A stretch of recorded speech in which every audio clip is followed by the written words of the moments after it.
नमस्कार। पिछली बार हमने मौलिक अधिकारों पर बात की थी। वो अधिकार जो एक नागरिक के तौर पे मतलब हमारी ढाल हैं। लेकिन एक सिक्के के हमेशा दो पहलू होते हैं। अगर नागरिकों के अधिकार हैं तो देश चलाने वालों की यानी राज्य की भी तो कुछ जिम्मेदारियां होनी चाहिए ना। बिल्कुल। एक तरह का क्या कहते हैं, एक रोड मैप जो बताए कि आजाद भारत को आखिर जाना किस दिशा में है। बिल्कुल सही। और हमारे संविधान बनाने वालों ने ये रोड मैप तैयार किया था। इससे ही राज्य के नीति निदेशक तत्व या directive principles of state policy DPSP कहते हैं। DPSP। ये सिर्फ कुछ नियम नहीं है, ये एक तरह से हमारे संविधान की आत्मा है। वो सपने हैं जो संविधान निर्माताओं ने एक बेहतर भारत के लिए देखे थे। तो मतलब एक नैतिक कंपास की तरह। हाँ बिल्कुल, सरकार के लिए एक नैतिक कंपास। तो आज इसी नक्शे को खोलकर देखते हैं कि ये हमें कहाँ ले जाना चाहता था, रास्ते में क्या क्या रुकावटें आईं और इस सफर में हमारे आपकी क्या भूमिका है। और हाँ, जब जिम्मेदारियों की बात हो ही रही है तो नागरिकों के मूल कर्तव्यों पर भी नजर डालेंगे। जरूर। तो चलिए शुरू से शुरू करते हैं। ये बेहतरीन विचार, ये निदेशक सिद्धांत हमारे संविधान में आए कहाँ से? और मैंने सुना है इनके बारे में एक बहुत ही अजीब सी बात है। इनकी प्रेरणा आयरलैंड के संविधान से ली गई है। आयरलैंड से? अच्छा। हाँ, और जो अजीब बात आप कह रहे हैं वही इनकी सबसे खास बात भी है। वो क्या है? वो ये कि ये न्यायालय द्वारा लागू नहीं कराए जा सकते। मतलब अगर सरकार इनमें से किसी सिद्धांत पर काम नहीं करती तो कोई भी नागरिक उसे इसके लिए अदालत में नहीं घसीट सकता। एक मिनट, ये बात मुझे कुछ अटपटी लग रही है। मतलब अगर सरकार इन्हें लागू करने के लिए मजबूरी नहीं है तो फिर इन्हें संविधान जैसी पवित्र किताब में लिखने का फायदा क्या हुआ? ये तो बस अच्छी अच्छी बातों की एक लिस्ट जैसा हो गया जिसे कोई माने या ना माने। आपका सवाल बिल्कुल वाजिब है और यही सवाल संविधान सभा में भी उठा था। अच्छा। एक सदस्य थे KT शाह। KT शाह जी, उन्होंने इस पर एक बहुत मजेदार टिप्पणी की थी। उन्होंने कहा था कि ये एक ऐसा चेक है जिसका भुगतान बैंक अपनी सुविधा के अनुसार करेगा। वाह, मतलब सरकार को एक चेक तो दे दिया जी, पर उसमें तारीख नहीं डाली। जी। बैंक यानी सरकार जब चाहेगी तब उसे कैश करेगी। जी, क्या शानदार तरीका है समझाने का। बिल्कुल। तो फिर सवाल वही है, इनका असली मकसद क्या था? देखिए, इनका असली मकसद कानूनी बाध्यता नहीं बल्कि एक नैतिक शक्ति बनना था। संविधान बनाने वाले जानते थे कि आजाद भारत के पास तुरंत इन सभी आदर्शों को लागू करने के लिए संसाधन नहीं होंगे, पैसे नहीं होंगे, इंफ्रास्ट्रक्चर नहीं होगा। सही। इसलिए उन्होंने इन्हें भविष्य की सरकारों के लिए एक गाइड पोस्ट की तरह रखा।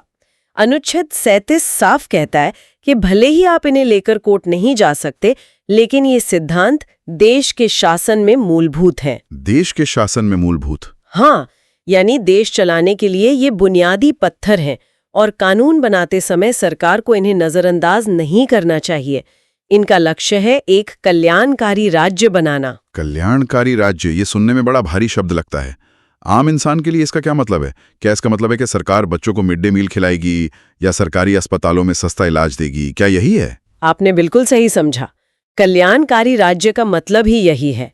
एक ऐसी सरकार जो सिर्फ पुलिस और अदालतें चलाकर लॉ एंड ऑर्डर ना देखे, बल्कि अपने नागरिकों की शिक्षा, स्वास्थ्य और सामाजिक सुरक्षा का भी ध्यान रखे, जो देखे कि विकास का फायदा समाज के आखिरी इंसान तक पहुंचे।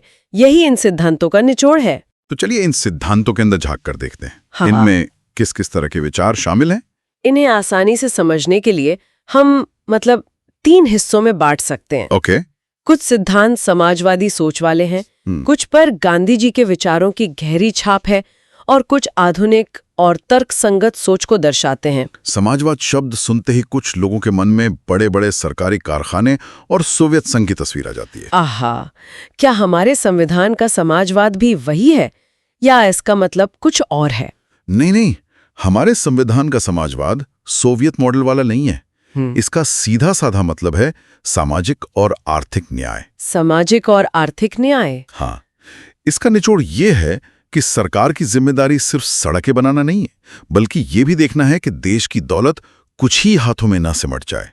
इसीलिए संविधान कहता है कि मर्द और औरत दोनों को एक काम के लिए एक जैसी तनख्वाह मिले, समान काम के लिए समान वेतन। कमाल है, ये बात संविधान 70 साल पहले कह रहा था और आज भी हम कॉर्पोरेट बोर्डरूम से लेकर फिल्म इंडस्ट्री तक इसी पर बहस कर रहे हैं। बिल्कुल। इससे पता चलता है कि ये सिद्धांत कितने दूरदर्शी थे। इसी में ये भी कहा गया है कि देश के संसाधनों का बंटवारा इस तरह हो कि उससे समाज का भला हो। और बाद में एक बहुत जरूरी बात जोड़ी गई कि अगर कोई गरीब है तो उसे न्याय से वंचित ना किया जाए, उसे मुफ्त कानूनी सहायता मिले। अच्छा, फ्री लीगल एड। जी, यहाँ तक कि फैक्ट्रियों को चलाने में मजदूरों की भी आवाज हो, उनकी भी भागीदारी हो। ये सब आर्थिक लोकतंत्र को मजबूत करने के लिए हैं। तो ये तो हुए समाजवादी सिद्धांत, जिसमें सरकार की एक बड़ी और सक्रिय भूमिका दिखती है। लेकिन संविधान सभा में तो गांधी जी के विचारों का भी गहरा प्रभाव था। क्या उनकी छाप भी इन सिद्धांतों पर कहीं नजर आती है? बहुत गहरी छाप नजर आती है। गांधीवादी सिद्धांत असल में गांधी जी के सपनों के भारत की तस्वीर है। जैसे अनुच्छेद 40 ग्राम पंचायतों के गठन की बात करता है। गांधी जी का मानना था कि असली भारत गांवों में बसता है और जब तक गांव आत्मनिर्भर नहीं होंगे, देश मजबूत नहीं होगा। अच्छा, तो जो आज हम पंचायती राज व्यवस्था देखते हैं, उसकी जड़ें सीधे संविधान के इस हिस्से में हैं। ये कोई बाद में जोड़ा गया विचार नहीं है? जी हाँ, बिल्कुल। ये संविधान की मूल भावना का हिस्सा था। इसी तरह गांधी जी हमेशा कुटीर उद्योगों की बात करते थे, छोटे छोटे घरेलू उद्योग। हाँ, अनुच्छेद 43 में उसे बढ़ावा देने की बात कही गई है। और सामाजिक सुधार तो उनके दिल के बहुत करीब थे, इसलिए अनुच्छेद 47 नशीले पदार्थों पर रोक लगाने की बात करता है। और अनुच्छेद 48 में गौ संरक्षण की भी बात है? हाँ, गौ संरक्षण के साथ साथ कृषि और पशुपालन को आधुनिक और वैज्ञानिक बनाने की बात भी है। और वो तीसरी श्रेणी कौन सी थी? आधुनिक और तर्कसंगत सोच वाली? हाँ, उन्हें उदार बौद्धिकतावादी सिद्धांत कहते हैं।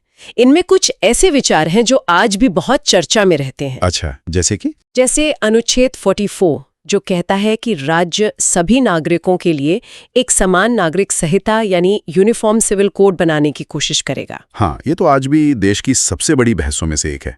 तो ये कोई नया मुद्दा नहीं, बल्कि इसकी बात संविधान में शुरू से ही थी। बिल्कुल। और इसमें पर्यावरण की रक्षा की बात है, जो आज के समय में शायद सबसे जरूरी है। अनुच्छेद 48 का कहता है कि सरकार पर्यावरण को बचाने और जंगल एवं वन्य जीवों की रक्षा करने का प्रयास करेगी। एक और बहुत महत्वपूर्ण सिद्धांत है न्यायपालिका को कार्यपालिका से अलग रखना। मतलब जज और सरकार अपना अपना काम करें, एक दूसरे के काम में दखल ना दें, जो किसी भी लोकतंत्र की सेहत के लिए बेहद जरूरी है। बिल्कुल।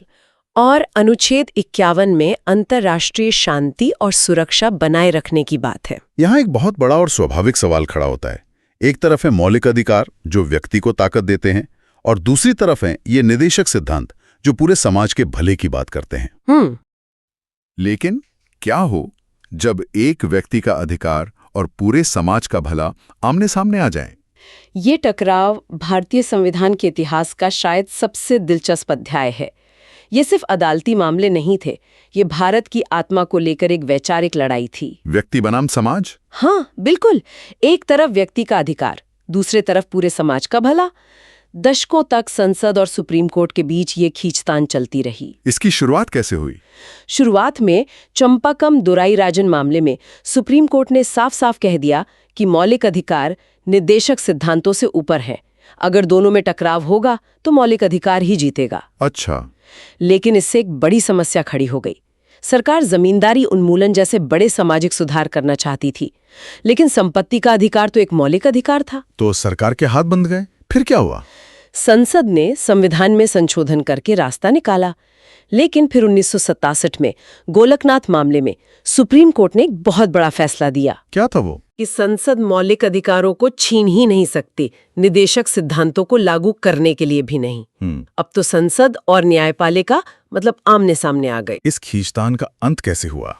इसका अंत हुआ एक बेहद खूबसूरत संतुलन के साथ। केशवानंद भारती मामले के बाद सबसे बड़ा मोड़ आया 1980 में मिनर्वा मिल्स मामले में। सुप्रीम कोर्ट ने कहा ये लड़ाई है ही नहीं। उन्होंने कहा कि मौलिक अधिकार और निदेशक सिद्धांत एक दूसरे के दुश्मन नहीं बल्कि पूरक हैं, कॉम्प्लीमेंट्री हैं। एक ही रथ के दो पहिए। बिल्कुल, ये एक ही रथ के दो पहिए हैं, एक के बिना दूसरा अधूरा है। और इन दोनों के बीच का संतुलन ही संविधान का मूल ढांचा है, जिसे कोई नहीं बदल सकता। वाह, मतलब ना कोई ऊपर न कोई नीचे, दोनों मिलकर ही देश के रथ को आगे बढ़ाएंगे। सही। ये तो हुई राज्य की जिम्मेदारियों की बात। अब आते हैं नागरिकों पर। क्या संविधान हमसे और आपसे भी कुछ उम्मीदें रखता है? हाँ, बिल्कुल रखता है। और इन्हें मूल कर्तव्य या फंडामेंटल ड्यूटीज कहा जाता है। Fundamental duties. जी, और इनके बारे में भी एक दिलचस्प बात है, ये हमारे मूल संविधान का हिस्सा नहीं थे। अच्छा, तो ये बाद में जोड़े गए। हाँ, इन्हें 1976 में आपातकाल के दौरान 42वें संशोधन के जरिए जोड़ा गया था। इसके लिए स्वर्ण सिंह समिति ने सिफारिश की थी। ओके। और इसकी प्रेरणा भूतपूर्व सोवियत संघ के संविधान से ली गई थी, जहां अधिकारों के साथ साथ कर्तव्यों पर बहुत जोर दिया जाता था। तो ये कर्तव्य हैं क्या और संविधान में कहाँ रखे गए हैं? इन्हें संविधान में एक नया भाग जोड़कर भाग 4 क अनुच्छेद 51 क के तहत रखा गया है। 51 क? हाँ, शुरुआत में 10 कर्तव्य थे, अब 11 हैं। इनमें कुछ बहुत सीधी और जरूरी बातें हैं, जैसे संविधान का पालन करना, राष्ट्र ध्वज और राष्ट्रगान का आदर करना। ये तो हर नागरिक को करना ही चाहिए। और कुछ? हाँ, जैसे सार्वजनिक संपत्ति को नुकसान न पहुंचाना और हिंसा से दूर रहना, वैज्ञानिक सोच, मानववाद और सुधार की भावना का विकास करना। और प्राकृतिक पर्यावरण जैसे जंगल, झीलें, नदियां, इनकी रक्षा करना। और वो 11वां कर्तव्य कौन सा है जो बाद में जोड़ा गया? वो 2002 में 86वें संशोधन से जोड़ा गया। यह हर माता पिता या अभिभावक का कर्तव्य बनाता है कि वे अपने 6 से 14 साल के बच्चों को शिक्षा का अवसर जरूर प्रदान करें। तो ये एक तरह से शिक्षा के अधिकार को और मजबूती देता है। बिल्कुल। और निदेशक सिद्धांतों की तरह क्या ये भी सिर्फ नैतिक सलाहें हैं या इन्हें ना मानने पर कोई सजा हो सकती है? निदेशक सिद्धांतों की तरह ही ये भी कानूनी रूप से बाध्यकारी नहीं है। ये नागरिकों के लिए एक नैतिक संहिता है। अच्छा। हालांकि स्वर्ण सिंह समिति ने सिफारिश की थी कि इन कर्तव्यों को न मानने पर सजा या जुर्माना होना चाहिए, लेकिन सरकार ने उस सिफारिश को नहीं माना। तो इनका मकसद सजा देना नहीं है? नहीं, मकसद है नागरिकों को ये याद दिलाना कि अधिकार हमेशा जिम्मेदारियों के साथ आते हैं। तो आज हमने संविधान के 2 ऐसे हिस्सों को समझा जिन पर अक्सर उतना ध्यान नहीं जाता। एक तरफ राज्य के लिए निर्देशक सिद्धांत जो एक बेहतर न्यायपूर्ण भारत का सपना दिखाते हैं, और दूसरी तरफ नागरिकों के लिए मूल कर्तव्य जो हमें याद दिलाते हैं कि उस सपने को हकीकत में बदलने की जिम्मेदारी हम सब की है।